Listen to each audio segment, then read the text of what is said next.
शांताकारं भुजंगशयनं पद्मनाभं सुरेशं विश्वाधारं गगनसदृशं मेघवर्णं शुभांगं लक्ष्मीकान्तं कमलनयनं योगिभिर्ध्यानगम्यं वंदे विष्णु भवभयहरं सर्वलोकैकनाथं। मंगलम भगवान विष्णु मंगलम गरुड़ध्वज मंगलम पुंडरीकाक्ष मंगलाय तनोहरि। ओम नमो भगवते वासुदेवाय। आज का दिन आप सभी के लिए मंगलमय हो। आज पौष महीने का 24वां दिन है। आइए सुनते हैं पौष मास की कथा का 24वां अध्याय। नारद जी ने ब्रह्मा जी से पूछा, पिताजी, आप केवल मेरे ही नहीं, सबके पिता, समस्त देवताओं से श्रेष्ठ एवं सृष्टि करता है। आपको मेरा प्रणाम है। आप मुझे वह ज्ञान दीजिए जिससे आत्म तत्व का साक्षात्कार हो जाता है। पिताजी, इस संसार का क्या लक्षण है? इसका आधार क्या है? इसका निर्माण किसने किया है? इसका प्रलय किसमें होता है? यह किसके अधीन है और वास्तव में यह है क्या? आप इसका तत्व बतलाइए। आप तो यह सब कुछ जानते हैं, क्योंकि जो कुछ हुआ है, हो रहा है या होगा, उसके स्वामी आप ही हैं। यह सारा संसार हथेली पर रखे हुए आंवले के समान आपकी ज्ञान दृष्टि के अंतर्गत ही है। पिताजी, आपको यह ज्ञान कहां से मिला? आप किसके आधार पर ठहरे हुए हैं? आपका स्वामी कौन है और आपका स्वरूप क्या है? आप अकेले ही अपनी माया से पंचभूतों के द्वारा प्राणियों की सृष्टि कर लेते हैं। कितना अद्भुत है!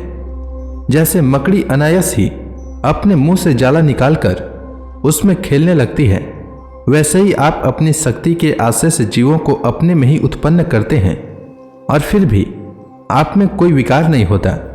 जगत में नाम, रूप और गुणों से जो कुछ जाना जाता है, उसमें मैं ऐसी कोई सत, असत, उत्तम, मध्यम या अधम वस्तु नहीं देखता जो आपके सिवा और किसी से उत्पन्न हुई हो। इस प्रकार सबके ईश्वर होकर भी आपने एकाग्र चित्त से घोर तपस्या की। इस बात से मुझे मोह के साथ साथ बहुत बड़ी शंका भी हो रही है कि आपसे बड़ा भी कोई है क्या? पिताजी, आप सर्वज्ञ और सर्वेश्वर हैं। जो कुछ मैं पूछ रहा हूं, वह सब आप कृपा करके मुझे इस प्रकार समझाइए कि जिससे मैं आपके उपदेश को ठीक ठीक समझ सकूं। ब्रह्मा जी ने कहा, बेटा नारद, तुमने जीवों के प्रति करुणा के भाव से भरकर यह बहुत ही सुंदर प्रश्न किया है, क्योंकि इससे भगवान के गुणों का वर्णन करने की प्रेरणा मुझे प्राप्त हुई है। तुमने मेरे विषय में जो कुछ कहा है, तुम्हारा वह कथन भी असत्य नहीं है, क्योंकि जब तक मुझसे परे का तत्व जान नहीं लिया जाता, जो स्वयं भगवान ही है, तब तक मेरा ऐसा ही प्रभाव प्रतीत होता है। जैसे सूर्य, अग्नि, चंद्रमा, ग्रह, नक्षत्र और तारे उन्हीं के प्रकाश से प्रकाशित होकर जगत में प्रकाश फैलाते हैं, वैसे ही मैं भी उन्हीं स्वयं प्रकाश भगवान के चिन्मय प्रकाश से प्रकाशित होकर संसार को प्रकाशित कर रहा हूँ। उन भगवान वासुदेव की मैं वंदना करता हूँ और ध्यान भी, जिनकी दुर्जय माया से मोहित होकर लोग मुझे जगत गुरु कहते हैं। यह माया तो उनकी आंखों के सामने ठहरती ही नहीं है, झेप कर दूर से ही भाग जाती है, परंतु संसार के अज्ञानी जन उसी से मोहित होकर यह मैं हूं, यह मेरा है, इस प्रकार बकते रहते हैं। भगवत स्वरूप नारद, द्रव्य, कर्म, काल, स्वभाव और जीव वास्तव में भगवान से भिन्न दूसरी कोई भी वस्तु नहीं है। वेद नारायण के परायण हैं, देवता भी नारायण के ही अंगों में कल्पित हुए हैं, और समस्त यज्ञ भी नारायण की प्रसन्नता के लिए ही हैं, तथा उनसे जिन लोगों की प्राप्ति होती है, वे भी नारायण में ही कल्पित हैं। सब प्रकार के योग भी नारायण की प्राप्ति के ही हेतु हैं। सारी तपस्याएं नारायण की ओर ही ले जाने वाली हैं। ज्ञान के द्वारा भी नारायण ही जाने जाते हैं। समस्त साध्य और साधनों का पर्यवसान भगवान नारायण में ही है। वे दृष्टा होने पर भी ईश्वर हैं, स्वामी हैं, निर्विकार होने पर भी सर्वस्वरूप हैं। उन्होंने ही मुझे बनाया है, और उनकी दृष्टि से ही प्रेरित होकर मैं उनके इच्छानुसार सृष्टि रचना करता हूँ। भगवान माया के गुणों से रहित एवं अनंत हैं। सृष्टि, स्थिति और प्रलय के लिए रजोगुण, सत्वगुण और तमोगुण, ये 3 गुण माया के द्वारा उनमें स्वीकार किए गए हैं। यही तीनों गुण द्रव्य, ज्ञान और क्रिया का आश्रय लेकर मायातीत नित्य मुक्त पुरुष को ही माया में स्थित होने पर कार्य, कारण और कर्तापन के अभिमान से बांध लेते हैं। नारद, इंद्रियातीत भगवान गुणों के इन 3 आवरणों से अपने स्वरूप को भली भांति ढक लेते हैं, इसलिए लोग उनको नहीं जान पाते। सारे संसार के और मेरे भी एकमात्र स्वामी वही हैं। मायापति भगवान ने एक से बहुत से होने की इच्छा होने पर अपनी माया से अपने स्वरूप में स्वयं प्राप्त काल, कर्म और स्वभाव को स्वीकार कर लिया। भगवान की शक्ति से ही काल ने तीनों गुणों में शोभ उत्पन्न कर दिया, स्वभाव ने उन्हें रूपांतरित कर दिया और कर्म ने महतत्व को जन्म दिया। रजोगुण और सत्वगुण की वृद्धि होने पर महतत्व का जो विकार हुआ, उससे ज्ञान, क्रिया और द्रव्य रूप तमः प्रधान विकार हुआ, वह अहंकार कहलाया और विकार को प्राप्त होकर 3 प्रकार का हो गया। उसके भेद हैं वैकारिक, तेजस और तामस। नारद जी, वे क्रमशः ज्ञान शक्ति, क्रिया शक्ति और द्रव्य शक्ति प्रधान हैं। जब 5 महाभूतों के कारण रूप तामस अहंकार में विकार हुआ, तब उससे आकाश की उत्पत्ति हुई। आकाश की तन्मात्रा और गुण शब्द हैं। इस शब्द के द्वारा ही दृष्टा और दृश्य का बोध होता है। जब आकाश में विकार हुआ, तब उससे वायु की उत्पत्ति हुई। उसका गुण स्पर्श है। अपने कारण का गुण आ जाने से यह शब्द वाला भी है। इंद्रियों में स्फूर्ति, शरीर में जीवनी शक्ति, ओज और बल इसके रूप हैं। काल, कर्म और स्वभाव से वायु में भी विकार हुआ, उससे तेज की उत्पत्ति हुई। इसका प्रधान गुण रूप है।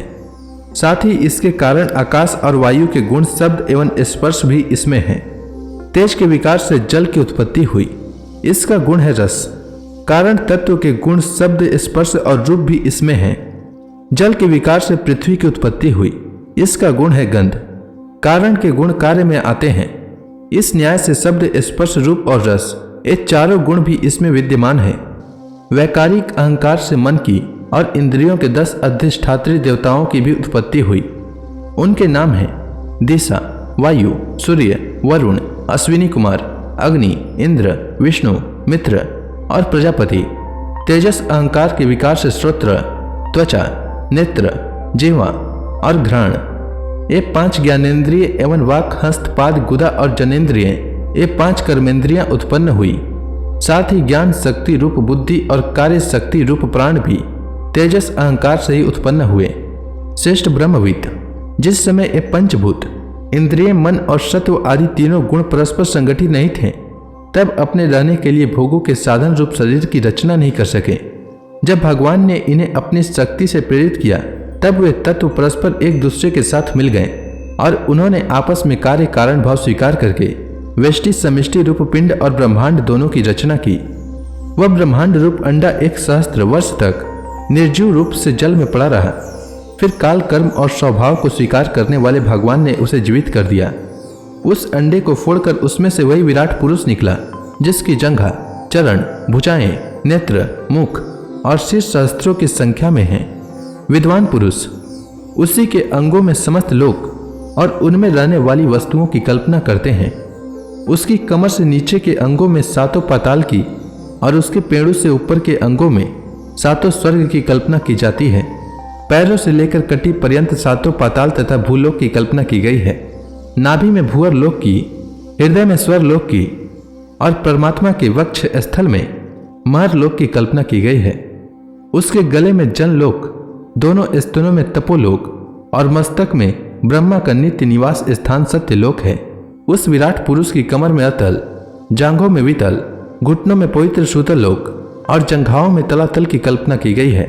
एड़ी के ऊपर की गांठों में महातल, पंजे और एड़ियों में रसातल और तलुओं में पाताल समझना चाहिए।